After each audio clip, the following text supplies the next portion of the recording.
I ask you, please, to look in the list of tenant landlord disputes in your area, anywhere, where there are a lot of police visits. So a lot of repeated 911 calls because of the contentious tenant landlord disputes. Look at what's going on there. Look at the tenant in that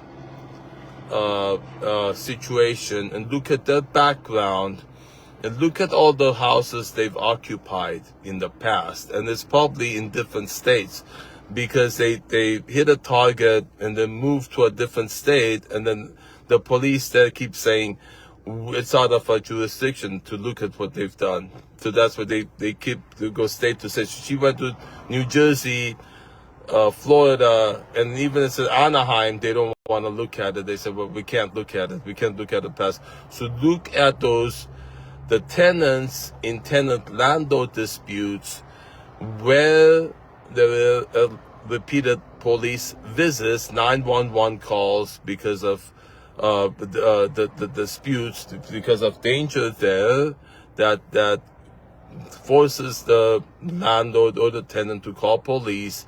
The tenant is calling the police to oppress the landlord, and the police are helping that because they're trained to do so, to help help the situation. There's a loophole in the law where the tenant landlord, it's disguised as a tenant landlord dispute, the police helping a criminal oppress somebody, the landlord, to profit from them. It's happening all over the country, I believe. It certainly happened to us.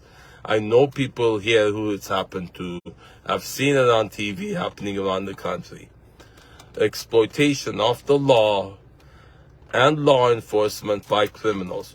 So look at those tenants who are involved in these tenant landlord disputes where police are repeatedly called. Then go look at the places, addresses they've stayed at, and look and see if in those addresses also the same was happening. If the landlord in those addresses was put in jail, was sued, the signs of and then their property was taken, or the payment was made to the tenant for them to leave, commonly called cash for keys, which was often made to me. See if they have wounds on them, so that they drive, because there's no help, they have to take the law into their own hands to help themselves. And then that's the method. When law enforcement doesn't help, then they themselves have nobody is helping them do something, and then that's the method of triangulating with the cops themselves, who are supposed to be the ones to help in that situation. They're the ones perpetrating it, so they end up having to do something themselves, the suggestion which was made to me, to hurt the perpetrator, which is why she has so many wounds on her.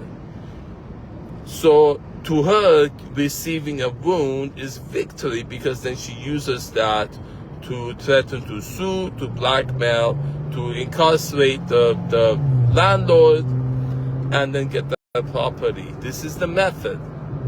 Using the cops to isolate the individual because nobody else wants to help, and the cops are helping the criminal, so they end up are backed up into a corner, frustrated,